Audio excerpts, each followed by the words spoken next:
Produtor.com.br. Carbonext. Você e o planeta só tem a ganhar.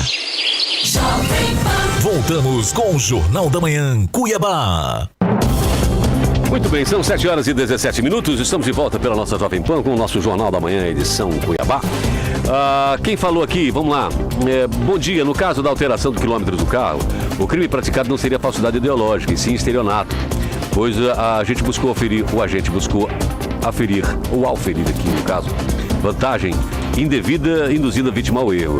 No artigo 171, o famoso, obter para si ou para o trem vantagem ilícita em prejuízo alheio, induzindo ou mantendo alguém em erro mediante artifício ardil ou qualquer outro meio fraudulento. Pena, reclusão de 1 a 5 anos e multa, tá dizendo aqui o Fabrício Vinícius. Então talvez tenha confundido, ou talvez caibam os dois, né? Talvez você possa ser acusado pelos dois, né? Mas ele realmente está certo. Quando você obtém vantagem com uma mentira, é estelionato mesmo. Obrigado. Bom, agora então já vai entrar no assunto por aqui. Nós estamos recebendo o Clodoaldo Queiroz, que é defensor público geral do estado de Mato Grosso. Clodoaldo, tá correto aqui o Fabrício? Bom dia, boa semana para você. Bom dia a todos aqui no estúdio, bom dia aos ouvintes. Bom, eu não peguei o início, né, a descrição do fato, então... Assim, você já comprou carro, algum tempo na sua vida você comprou um carro usado já? Claro. E você confiava naquela quilometragem que ele estava? Quando eu comprei, eu confiava, né? Foi do seu pai que você comprou o carro? Não, eu era novinho, eu tinha 19, 20 anos. E acreditava em tudo também? Acreditava em tudo, acreditava em muita coisa que eu não acredito mais, inclusive nisso. Que teve um processo, acho que em Sinop, disso que alguém entrou na justiça e conseguiu, em primeira instância, uma decisão favorável, que é uma coisa fantástica, porque não tem isso, e é uma coisa que é comum hoje, virou corriqueiro, ninguém acha que é muito difícil conseguir provar isso, e não anda atrás de uma situação como essa. Um facho de luz num lugar que a gente nem pensava que existia alguém que fala, não, eu me proponho ir à justiça porque eu fui enganado. Uhum. É essa situação, ele está falando aqui que não seria, o crime seria de estelionato.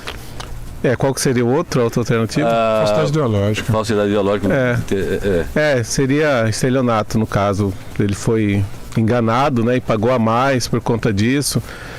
A falsidade ideológica seria mais questão documental, né? Se tiver no documento do carro constasse a quilometragem, ele tivesse alterado lá a descrição, isso configuraria a falsidade ideológica.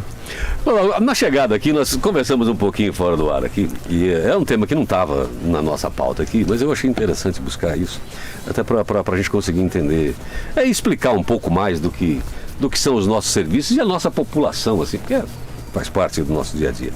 Ronaldo chegou aqui de camiseta polo, para quem está nos acompanhando no YouTube e no Facebook, essa câmera aqui, isso aqui é a lente da verdade. Tá, não tinha visto essa câmera. Pois é, no rádio a gente não busca, né? Estamos transmitindo pelo Instagram e pelo Face e também pelo YouTube. E o Ronaldo me disse que isso é proposital, que isso é dessa maneira, que é uma maneira de quebrar a primeira barreira visual que você tem ao lidar com alguém de origem humilde. Dentro da nossa atividade. Não, é evidente que ele está indo para o trabalho agora, não foi por causa disso que ele veio assim aqui falar conosco, exatamente. A nossa função de defensor público, nós temos isso como um dos objetivos, né, dentro do nosso comportamento, do nosso portar. A gente entende que essa primeira impressão que a gente causa na população que a gente atende, ela é que vai moldar toda a relação que vai se estabelecer a partir daí. E essa relação, né, entre a pessoa e o seu advogado, né, ela precisa ser de total confiança, né? Você precisa confiar totalmente no seu advogado se você quiser que a sua defesa, né, seja feita de maneira adequada. E nós trabalhamos basicamente atendendo pessoas humildes, né? Pessoas humildes e pessoas maltratadas, né? Maltratadas pelo Estado, maltratadas nas relações de consumo, maltratadas em relação aos serviços públicos, pessoas que normalmente quando se deparam com uma autoridade pública, vamos dizer assim, ela já não espera um bom tratamento normalmente. E nós procuramos mudar isso já na primeira impressão, né? Através da forma como a gente se porta, através da forma como a gente fala com as pessoas, através da forma como a gente se veste, para que a pessoa tenha uma sensação de acolhimento no local onde nós fazemos o nosso atendimento, que gere ali uma primeira relação de confiança, de ver alguém mais do seu meio, mais parecido com as pessoas com que ela se relaciona, para estabelecer essa relação de confiança. Então, nós, defensores públicos, temos como objetivo ter passar essa impressão normalmente, né? Então, inclusive a gente, quando tem profissionais novos, defensores públicos que entram na carreira, naquela fase inicial do treinamento, a gente tenta mostrar isso. A gente fala, ó, nós não somos encastelados, nosso trabalho não é dentro do gabinete, no ar-condicionado, a gente trabalha na rua, a gente trabalha junto com as pessoas, e aí a vestimenta faz parte disso, a forma de se apresentar faz parte disso. Até talvez pela sensação que a população tem quando busca esse trabalho, porque, veja bem, quem não consegue pagar um advogado e vem para a Defensoria Pública, a gente estava falando aqui antes sobre a questão de saúde e tantos serviços públicos, né, que é um direito do cidadão e ele não se sente na cobrança desse direito, ele chega lá quase que pedindo um favor. Nesse caso, parece que é mais ainda porque é algo diferente, né? As pessoas não vão todo dia enfrentar um processo, né? Não é todo dia que eles precisam de um advogado. Então, são poucas vezes que a pessoa procura e tem esse trabalho lá, mas ele chega na função de, nossa, se conseguir, olha o que vão fazer por mim. Ele não chega cobrando um direito dele, falando, estou aqui porque sou cidadão e estou me sentindo no direito de exigir aqui que esse trabalho me seja prestado por conta da minha condição social. Exato, como se fosse um favor, né? Exatamente. Estivesse lá para receber um favor. Isso também é uma das situações em que a gente tenta mostrar para a pessoa desde o início, né? Que ela não está ali buscando favor nenhum, que ela está ali acessando um serviço público que é feito para ela, que é totalmente gratuito. E uma das nossas atribuições maiores, que está lá desde a Constituição Federal e na lei orgânica que trata da Defensoria Pública, uma das nossas atribuições principais é a chamada educação em direito. Nós temos que passar essas informações no sentido de empoderar com conhecimento a população que a gente atende. Então isso faz parte. A pessoa chegou na Defensoria Pública, uma das coisas que ela vai receber na Defensoria Pública são essas informações, né? De que ela tem direitos, muitos direitos estabelecidos na Constituição e nas leis, mas que ela tem também um instrumento necessário para ela fazer valer esses direitos, né? A gente sempre diz, né, que não valeriam nada, seriam apenas letras no papel, esses direitos, se as pessoas não tivessem como buscar esses direitos, né? Até a justiça, se for necessário, não valeria de nada. Então hoje tem esse instrumento desde a Constituição de 88, que é a Defensoria Pública, e ela muda muito a realidade dessas pessoas, muda a vida dessas pessoas. Sim. A partir do momento que elas tomam conhecimento, como você disse, nem todas se tornam cidadãos efetivos, exatamente, na verdade, com os direitos e deveres, e não só com os deveres. Né? A gente está falando da quilometragem do carro aqui, outra pessoa participou, o Miguel falou assim, esse Brasil, esse é Brasil, que acha que o mundo é dos espertos. A gente está falando aqui de um caso, e é uma coisa que é meio comum, meio rotineira, quer dizer, a gente vai perdoando as falhas e achando corriqueiras e normais, aí quando a pessoa, por exemplo, sai aqui de um evento como esse e torna-se um político, a gente espera que ele seja assim, um santo, né? Não é isso, Vinícius? Quem que elege, né? São essas pessoas aí, né? Exatamente essas, né? Bom, Clodoaldo, é um prazer muito grande poder te entrevistar aqui, né? Se senta à vontade aqui conosco, seja muito bem-vindo ao nosso estúdio, tá? Obrigado pela tua presença aqui. Boa parte você já levantou, mas o que eu quero perguntar, né? A Defensoria foi criada pela Constituição, né, de 88. Até então, Paulo, as pessoas não tinham, né, quem não tinha dinheiro para pagar advogado ficava sem defesa, né? Ou buscava uma igreja, uma ONG, né? Ou os núcleos de prática jurídica, né? Das faculdades de direito, né? Que tem até hoje por aí, né? Porque o estágio é obrigatório, né? O estágio do estudante de direito, né? E ela criou isso para os chamados hipossuficientes, né? E aqui em Mato Grosso, quem instalou mesmo já foi a partir do governo Dante de Oliveira, né? Que foi realmente a instalação, né, da Defensoria, né? E aí depois da emenda 45, né, que foi a reforma do Judiciário, né, houve um crescimento grande, né? Mas o que eu quero te perguntar, como é que está a questão são dois aspectos importantes. Primeiro, a interiorização, né? Porque nós temos aí, são 80 comarcas, né? 81 comarcas 78 hoje, né? instaladas. 78, né? Em cada uma delas tem um juiz, às vezes tem juiz que acumula, né, 2 ou 3, né? Mas a rigor, cada uma delas tem que ter um juiz e um promotor, né? Um membro do Ministério Público, né? E sempre perguntou-se muito, e aí, o defensor, né? Então a primeira pergunta é essa, né? Como é que está a interiorização da Defensoria? Quer dizer, ela está presente realmente em todas as comarcas para garantir esse direito ao redor do Estado, Clodoaldo? Então, a Defensoria ela foi criada na Constituição de 88, como você falou, e só que levou um tempo para que os estados implementassem efetivamente, né? Então, em Mato Grosso, ela foi implementada em 99, pelo governo Dante de Oliveira, de 88 a 99, 11 anos, então o Mato Grosso ficou sem a Defensoria, mas teve estados também que implementaram há poucos anos atrás, os últimos foram Goiás e o Amapá, recentemente. Mas em 99, então, desde 99 até os dias atuais, a Defensoria de Mato Grosso nunca chegou a todos os municípios, a todas as comarcas, né? Eu, quando assumi lá a Defensoria Geral, foi em 99, agora esse ano termina o 4º ano, né, o final da minha gestão, 2 gestões. Eu dizia naquela época que a gente falava muito das obras não concluídas da Copa e tal, estava se falando sobre isso, e eu dizia que a maior obra não concluída de Mato Grosso era a Defensoria Pública, que ela começou lá em 99 e ela tinha que estar em todas as comarcas, como você acabou de escrever, toda comarca tem que ter lá o juiz, no mínimo, né, um juiz, um promotor e um defensor público, senão a justiça ela está capenga, né? Isso é obrigatório, conforme determina a Constituição Federal. E aí, em 99, se instalou a Defensoria, ela se expandiu para 15 comarcas inicialmente e não foi mais, e parou no meio. E nenhum governador dos que se seguiram investiram na Defensoria, tiveram esse entendimento da importância, da necessidade da Defensoria estar em todas as comarcas. E aí a população é que sofre, né?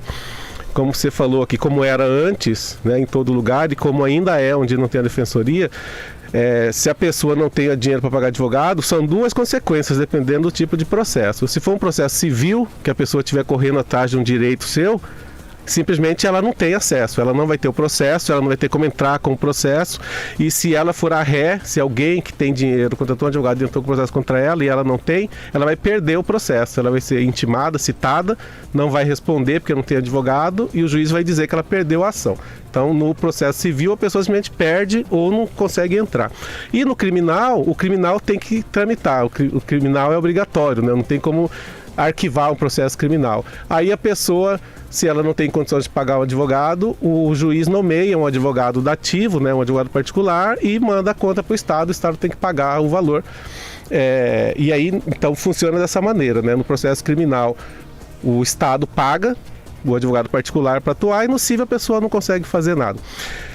Então, de lá para cá, a Defensoria não se expandiu, mas em 99, que nós entramos lá na Defensoria Geral, de lá para cá a gente conseguiu fazer um trabalho de convencimento, que foi o maior trabalho meu como chefe da instituição, foi esse, conversar com as autoridades, conversar com o Legislativo, conversar com o Executivo, mostrar essa importância, mostrar essa necessidade, mostrar os custos que o Estado estava tendo com esse chamado advogado dativo, né, que fazem um trabalho importante, mas que é muito caro para o Estado, muito caro, são milhões e milhões em cada comarca por ano.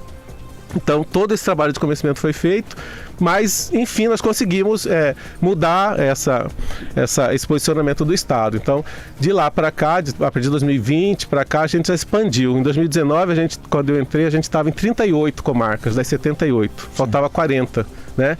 Hoje, agora, a gente já está em 64 comarcas.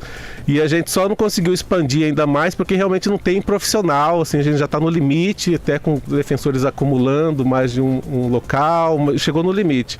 Mas nós estamos com um concurso público aberto para nomear mais alguns defensores, e esse concurso vai finalizar em junho do ano que vem. Então, em julho do ano que vem, nós vamos, com a nomeação desses defensores, chegar às 78. Então, enfim, hoje nós já estamos em 65, falta então 13, né? Isso. 13. Essas 13 serão preenchidas no primeiro semestre do ano que vem. E, enfim, nós vamos ocupar todas as comarcas, todos os 141 municípios do estado. Mas foi um processo longo, né? Desde 99, agora que a gente está chegando nesse nível de expansão. Parabéns, hein? Esse é um marco, né? Agora a segunda pergunta, que é bom dividir as perguntas, né, Paulo? Por vez, né? Até para não confundir o nosso entrevistado. E o número de processos por defensor? Porque eu lembro que uma época que eram 3 mil processos, né, por defensor. Isso acaba gerando uma lentidão, né? Porque a cada processo, mesmo ele ou ela tendo uma assessoria, né, o defensor ou defensora, né, que é muitas defensoras também, mas é preciso conhecer cada processo, né? Então como é que está essa questão do volume de processos para cada defensor ou defensora? Nós temos mais defensoras que defensores hoje, um pouquinho a mais, inclusive. Continua muito grande, né? E nos últimos anos os processos se tornaram eletrônicos, né? Hoje não existe mais processo de papel, né, no judiciário. E isso faz com que não haja como você segurar, reter o processo, né? Quando o processo era de papel, o defensor público, assim como o advogado, ele ia lá no fórum buscar os processos, e nisso você fazia um certo controle, né? Hoje eu vou levar só 20, segura esse restante aí e tal, falava lá no fórum. Hoje em dia isso não existe mais, porque os processos são eletrônicos, então eles chegam automaticamente. Você tem uma caixa lá no PJE, que é o sistema que o Mato Grosso usa, como se fosse uma caixa de e-mail, né? Então todo dia você acorda, tá um monte de processo lá que já chega e já tem o prazo para você responder. Se você não responder, perdeu o prazo. Então ficou muito mais difícil do que era, né? E a quantidade ela é muito grande. Os defensores, eles trabalham com um assessor. Todos os defensores têm um assessor jurídico que auxilia no recebimento, na análise desses processos. Só que a gente até faz essa comparação, né? Aqui em Cuiabá, por exemplo, lá na vara de família, né? Cada vara de família tem uma defensora, um defensor que atua com um assessor jurídico lá, recebendo os processos. E do outro lado, mandando os processos, você tem um juiz com 4, 5, 6, não sei quantos assessores tem hoje, mandando processo. Então é impossível ali dar conta, sabe? Então é um negócio muito, muito doido, muito pesado, mas a gente tem que se virar, né? Porque a gente não pode perder os prazos, e não se perde prazos. A quantidade de processos é muito grande, o número de defensores, de servidores no geral que atuam na Defensoria Pública é muito pequeno comparado ao Judiciário, lógico, comparado ao Ministério Público, que é a instituição parecida com a nossa, né, em termos de estrutura do trabalho. Então continuamos com essa sobrecarga do mesmo jeito, mas a gente tem que se virar e dar conta. O que mais chega lá em termos percentuais? Criminais ou cíveis? Cíveis na área de família, principalmente, né? Como você falou aqui no início, você estava falando, muita gente não precisa procurar um advogado ou a Defensoria Pública, no caso, né, durante muito tempo, né? De vez em quando é que surge um problema, mas um dos problemas que surgem normalmente uma vez na vida da pessoa é um problema na área de família. Agora com o tipo de montagem de família no Brasil aumentou um pouquinho. Pois é, sim, e mesmo assim, a gente quando coloca família, até quando morre alguém, tem que fazer o inventário e tal, entendeu? Então, algum momento na vida, normalmente alguém vai ter que buscar a justiça em uma questão de família. Então, essa é a maior demanda na Defensoria, em termos de quantidade, né? Atendimentos na área de família, que envolve divórcio, casamento. A gente faz casamento, tem gente que vai para casar e para separar, porque a gente faz a isenção, né, para a pessoa não precisar pagar as taxas para casar. A fila é grande da separação, não? A gente quando faz às vezes atendimento no interior onde não tem defensoria, faz multirões, né, a gente tem lá a fila para casar e a fila para... Qual que é maior? É igual mesmo. Mas percentualmente entre cíveis e criminais?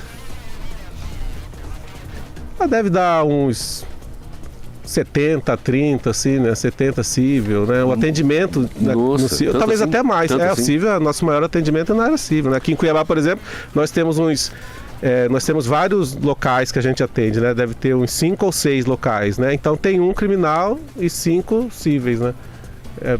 Bastante. Quando a pessoa busca uma defesa e ela tem dinheiro, ela vai e contrata um especialista na área dela, né? Minha questão, por exemplo, é criminal. Então eu vou contratar um especialista nisso. E os advogados estão assim, né? Eles se dividem como na medicina, cada um se orientam por um lado.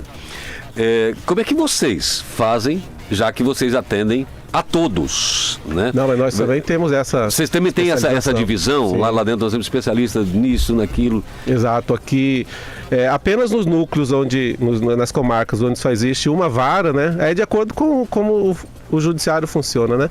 Você vai numa comarca pequena, você só tem um juiz, uma vara, o juiz cuida de tudo. Aí o defensor que atua lá cuida de tudo também, naturalmente. Mas nas maiores comarcas, aqui em Cuiabá, por exemplo, não. Você vai dizer qual que é o seu problema e vai ter um defensor ou uma defensora especialista nisso.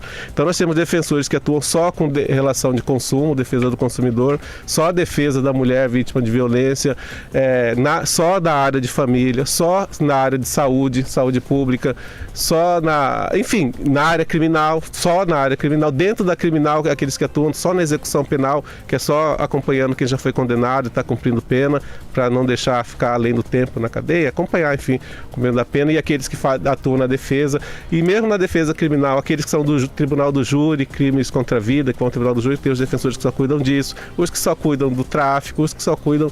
Cada um tem a sua especialização. Vinícius.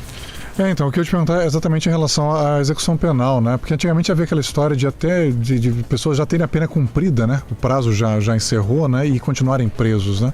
Que além de ser uma violação do direito dele, da liberdade, você tem a questão do sistema prisional, né? Ali da ocupação de uma vaga que podia estar sendo liberada, né? Como é que tá isso? Vocês vêm acompanhando bem? Porque, só para lembrar, quem está preso, né? E por suficiente tem direito a um defensor público, né? Para advogar por ele, né? Sim, só para destacar isso. Exatamente. A Defensoria Pública, ela cuida da execução penal. A lei de execução penal, né, que regula isso, ela colocou até a Defensoria Pública como chamado um órgão da execução penal, ou seja, ela atua mesmo que ela não esteja defendendo a pessoa especificamente, mesmo que a pessoa tenha advogados. Todos os presos naquela unidade têm advogados particulares. A Defensoria atua lá, ainda assim ela faz parte do sistema de execução penal. Em Mato Grosso isso não ocorre mais, né? A Defensoria acompanha todos os casos. Não sei se vocês vão se lembrar, antigamente aqui nós tínhamos rebeliões nos presídios, um atrás do outro, né? Uma das razões das rebeliões... Se inaugurou com aquela do Carumbé, aquela primeira, acho que em 88, 9... Então, eu não sei se inaugurou, que eu não me lembro. Até então não tinha tido. Mas enfim, mas havia, era um atrás do outro. Tem uma ideia, o Carumbé era afastado ainda, hoje está tendo. Está dentro da cidade. Um dos problemas, uma das razões, não a única, era isso, era a sensação de abandono, né? Que eu estou aqui, vou morrer aqui porque ninguém está olhando o meu processo. Era uma das reclamações que tinha, que fomentava. Normalmente quem lidera, quem faz a rebelião, o motim, normalmente ele tem outros interesses, né? Hoje temos até questão de facção e tal, mas as pessoas que vão na onda, que acompanham, elas vão por causa disso, né? Iam, né? Porque estou aqui, vou morrer aqui, então ninguém está olhando, nem eu sei quando que minha pena vence, nem eles sabiam, né? E aí eu na onda, né? E aí, desde que a Defensoria começou a atuar aqui em Cuiabá, nós temos um núcleo de execução penal, essas rebeliões nos presídios simplesmente acabaram, pararam de existir. E hoje todos os presos sabem que dia que vai terminar a pena, quantos dias faltam, qual a pena que ele foi condenado. Eles têm acesso a conversar com o defensor público quando quiserem. Estou com alguma dúvida, ele vai lá, fala lá na direção, quero falar com o defensor. O defensor vai estar aqui toda semana e vai conversar com todo mundo. Então hoje o controle da pena é acompanhado, a Defensoria acompanha a pena de todo mundo. A pessoa é condenada, transitou em julgado, não cabe mais recurso, vai lá o guia de execução, né, onde diz a pena dele, a Defensoria já pega isso e já joga no sistema e já começa a acompanhar. E quando chegar na época dele, já não vai precisar nem ele ir atrás, já vai receber a Defensoria lá, já vai fazer o pedido que tiver que ser feito. Então hoje está totalmente sob controle, em regra. De vez em quando o que a gente encontra são erros, né? Por exemplo, 2 ou 3 vezes ao longo dos últimos anos, 2 vezes encontramos lá um irmão preso no lugar de outro irmão, já há anos, cumprindo pena. Porque o irmão dele usou o documento dele e tal, e ninguém acreditou nele quando ele foi condenado anos atrás. Aí o dia que a Defensoria pegou, conversou com ele, ouviu, acreditou na história, foi verificar, realmente era outra pessoa. Tivemos 2 casos assim. Então, isso a Defensoria ainda acha, de vez em quando, erros no julgamento, na condenação, mas estar abandonado lá, isso não existe mais. Sim, desculpa, Paulo. Não, um tema polêmico também, mas você tem que trazer. E a violação de direitos humanos também, né? Porque muita gente acha que o presídio é senzala, né? Que se desumaniza, né? Se animaliza as pessoas que estão ali, né? E como é que tá? Você tem acompanhado essa questão das violações de direitos humanos no sistema prisional? Sim, e a consequência, inicialmente dizer isso, né? Que a consequência, quando isso ocorre, né? De você transformar o presídio em algo nesse sentido, é aumentar a violência aqui fora, a criminalidade aqui fora, né? Porque não existe pena perpétua no Brasil, nem pena de morte. Então todo mundo que entra vai sair, né? E é assim porque na Constituição estabelece dessa maneira, né? O dia que alterar a Constituição e disser, tem crimes que a pessoa não vai sair nunca mais, aí muda isso que eu estou falando. Mas enquanto isso não ocorre, a pessoa entra e sai. E aí se a unidade prisional ela é um local de violação de direitos humanos, de barbárie, a pessoa vai entrar ruim e vai sair pior. Então, ela vai sair sim uma criminosa em potencial maior do que ela entrou. Então, isso para quem trabalha com isso, para quem estuda isso não é uma teoria, isso é um fato, né? Quanto pior forem as penitenciárias, mais crime você tem aqui fora, né? Vai aumentando com o passar do tempo. Hoje, até o controle da criminalidade está dentro das unidades, né? As ordens do crime organizado vêm de dentro das unidades. Então, por conta disso, há o trabalho, né, não só da Defensoria, mas do Ministério Público, do próprio Judiciário, todo mundo que lida com isso e que sabe disso, em humanizar as unidades, né? A pessoa vai lá cumprir a sua pena, pagar pelo crime pelo qual ela foi condenada, mas ela deve ser ressocializada, né? E o básico disso é ser tratado com o mínimo de dignidade. Sim, isso é acompanhado pela Defensoria bem de perto.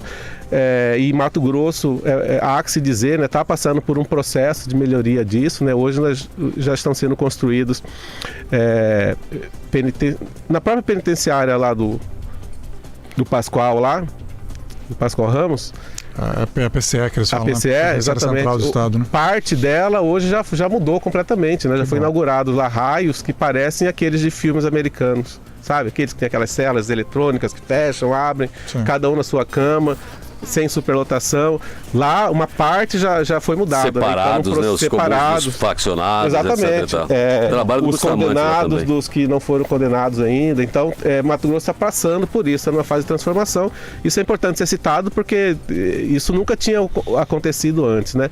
Está sendo gradativa essa mudança, mas ela está ocorrendo. Mas isso é fruto desse trabalho, né? A Defensoria, ela faz um trabalho de inspeção uma vez por mês. Vai um grupo de defensores acompanhado de juízes, né? O Tribunal de Justiça se tornou parceiro da Defensoria nisso, né?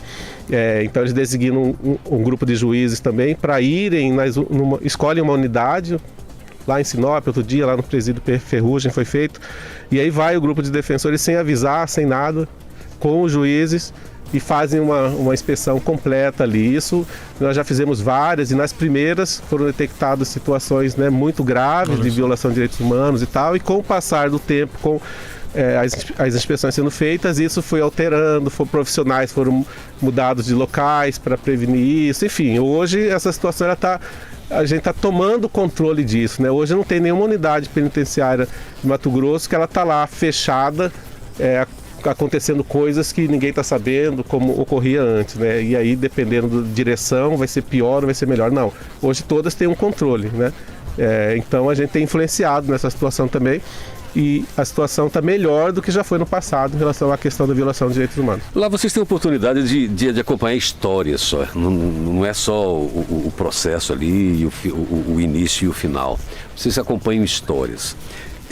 Eu queria ver a percepção de vocês quando chega, por exemplo, o pai, o cidadão honesto lá e tal, que está com um problema em casa, que é o quê? É o filho, né? E é o filho adolescente que está começando a roubar ou está traficando, etc.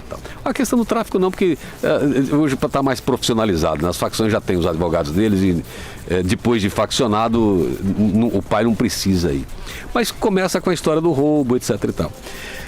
Vocês veem essas histórias, né? Vocês veem ali do desespero do pai e às vezes a conivência dos pais também, né? O desespero só porque está preso. Depois ele volta porque o outro também está com problema e tal. Como é que é essa percepção de ver as vidas evoluindo e vocês terem a certeza de falar, isso aqui já é esse padrão, essa pessoa está perdido mesmo, isso aqui é só uma questão de ele conseguir dinheiro para sair daqui, mas vai precisar de advogados a vida toda. A gente trabalha com a esperança, né? A gente tem que ser esperançoso. E os problemas, quando chegam para a Defensoria, as histórias de vida, como você está falando, elas chegam completas, né? Dificilmente a gente atende alguém com um problema sério, grave, seja lá em qual área for, que a gente não acabe se envolvendo com outros problemas que vêm ao redor, né? E a pessoa, quando procura a Defensoria, também, como a gente está falando no início, muita gente não conhece a Defensoria, nunca precisou ir. Aí o dia que ela vai, ela se torna uma cliente mesmo, ela vê que todos os outros problemas dela, elas podem resolver, todos os problemas, a briga com o vizinho, a conta de energia que está muito alta e ela acha que está errada, enfim, toda a questão da saúde pública, o postinho, ou o asfalto no bairro dela que não tem, que foi prometido e não tem. Tudo isso a defensoria trata. E aí a pessoa começa a conhecer isso e ela traz todos os problemas dela, acaba trazendo a partir do momento que ela conhece a defensoria pública. E na área criminal, isso que você falou faz parte do que a gente estava conversando antes. A visão que a gente tem é de tudo que vai acontecer. Assim, a gente tem aquela, sabe, a sequência dos acontecimentos, né, que vão surgir na vida daquele jovem, que é o exemplo que você está dando, né? A pessoa que pela primeira vez, por exemplo, foi preso envolvido em um crime qualquer, um tráfico, celular, alguma coisa. Nós já visualizamos o que vai acontecer com essa pessoa, quais são os caminhos dela. E aí a margem de erro de vocês é de quanto? Não, acho que a margem de erro é menor do que a das agências de pesquisas aí. Mas normalmente o caminho aí não tem muito desvio, porque é a mesma sequência. Então, por exemplo, a pessoa que estava aí no centro da cidade, furtou o celular de alguém, foi presa, aí vai lá pra gente, aí tá lá, ó, vai pra cadeia ou não vai pra cadeia, né? Pai desesperado. A orientação da população em geral não, ele tem que ir pra cadeia, porque se ele sair, ele vai pegar outro celular. Né? Ele vai continuar fazendo a mesma coisa. Aí volta ao que eu estava falando antes. Sim, mas ele não tem como ele entrar na cadeia e não sair nunca mais. Não existe isso. Ficar na cadeia é ficar alguns meses, um ano e depois sair.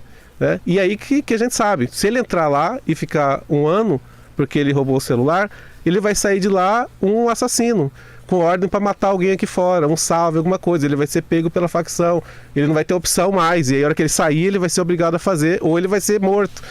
Então a gente sabe que esse é o caminho, né? Então a gente, como eu falei, a gente tem que ter a questão da esperança na mente e trabalhar nesse sentido, de encontrar um outro caminho para esse jovem, né? Para que ele possa ser resgatado, aí sim, desse Clodoaldo, destino, né? Você tocou num ponto que eu vou pedir para você dar uma ressaltada. Quando alguém vai para a cadeia, o sentimento que vocês têm é perdemos a pessoa. Esse não se recupera mais. Grande chance. O pior que poderia acontecer para a sociedade, olha só, não é para a pessoa. O pior que poderia acontecer para a sociedade é prender essa pessoa. Porque essa pessoa não vai sair de lá melhor do que entrou, e muito pelo contrário. A sociedade está perdendo ao prender do que dar outras medidas, é isso? Exatamente. Por isso que nós consideramos, não só nós defensores, os estudiosos do direito como um todo. A prisão ela é a última ratio, né, como se diz lá, brocado em latim, é a última medida. A prisão tem que ser a última, no caso extremo. Tem situações em que ela é necessária, mas ela não pode ser usada em qualquer caso por causa disso, porque no sistema que existe no Brasil, no sistema penitenciário que existe no Brasil, a pessoa que entra lá e fica presa por um tempo, ela deverá, com grande chance, sair pior do que entrou. A sociedade vai colocar alguém lá que cometeu um erro para treiná-lo para sair de lá cometendo erros maiores. E aí essa questão da facção, ela tira até a questão do livre-arbítrio da pessoa. Mas a pessoa pode ir lá e não querer ser pior, né? Cometer um crime, vai ser punida e vai tomar jeito. Não tem mais essa opção, porque ela entra lá, ela tem que se submeter. Hoje é separado, né, Clodoaldo? A pessoa chega, na hora que entrou na cadeia, o diretor pergunta: você é faccionado? Não sou, então vai para uma ala. Se bem que não tem jeitinho. Não, sim, não é. O jeitinho que eu tô falando que está faccionado lá, que não diz que não era. Não é opcional, não. A opção é isso, essa opção ela não existe assim dessa maneira, né? Por exemplo, eu vou lá, fico doido aí, cometo um crime que às vezes se comete, saio, vou num jantar, bebo uma bebida alcoólica, aí saio, vou dirigir, coisa que eu não faço, mas se eu fizesse, atropelo alguém, mato alguém, vou pra cadeia. Aí eu sou um criminoso, cometi um crime, sim, né? Mas foi o único crime que eu fiz na vida, vou lá. Aí chega lá, eu vou decidir, eu vou me envolver aqui com tal grupo. Não, isso não é dessa maneira. Não é meu arbítrio que vai definir isso. Mesmo que eu sou evangélico, quero ficar na ala do evangélico. Então eu tô livre de qualquer obrigação de seguir caminho A, caminho B. Não tem isso. A partir que você entrou no sistema, você pertence ao sistema penitenciário ali. Então, lógico que dependendo do controle das unidades, e aí eu volto naquela parte. Mato Grosso hoje está tomando um controle maior, né? Desde essa mudança na estrutura das unidades penitenciárias, até a questão mesmo das facções, né? Aqui o governo já fez uma intervenção forte dentro lá da PCE, né? Uns 2, 3 anos atrás. Foi Pandemia muito forte. Ajudou também, né? Tudo isso. Então hoje está mais sob controle. Mas é isso, você pegar lá o exemplo que a gente estava dando, né? O menino, o jovem, né? Que pobre, que furtou um celular ou que foi pego com uma porção de drogas e foi para lá, não vai ter essa opção de, você é faccionado, não sou. Aí nem quer ser, né? Não quero ser. Então você fica aqui separado. Não falta esse tipo de coisa para a sociedade. Dizer, olha, gente, a pior coisa que pode acontecer para vocês é prender no início os jovens por conta de que vocês estão formando bandidos com mais capacidade para mas isso até é falado bastante, mas isso é um discurso difícil, entendeu? Porque para quem não convive com isso, não parece lógico, né? O lógico é aquilo, né? E a gente vê na televisão, nas reportagens, matérias policiais, sempre isso. Ele foi preso há pouco tempo, acabou de sair, foi preso. Passa a mão na cabeça e tal. Exato. E aí a lógica parece que é essa, não, tem que manter preso, mas tudo e esse raciocínio é parte desse pressuposto que eu disse antes. Não tem como ir para a cadeia e ficar lá a vida toda, né? Como isso não acontece, aí não faz sentido isso. Ele roubou um celular, não poderia soltar. Ok, mas não poderia soltar até quando? Você está dizendo que ele ia ficar lá 50 anos para o celular? Não vai, né? Bom, Vinícius, o nosso programa, o nosso horário aqui está com habeas corpus para a rede. Não, a condicional foi revogada, né? Nós temos a liberdade condicional foi revogada. Agradecer aqui bastante de ter disponibilizado seu tempo para ter esse bate-papo com a gente aqui. Clodoaldo Queiroz, defensor público geral do estado de Mato Grosso. Obrigado, Clodoaldo. Obrigado, só deixar aqui o telefone, né? 65 sim, importantíssimo. 9963 4454. Pode repetir.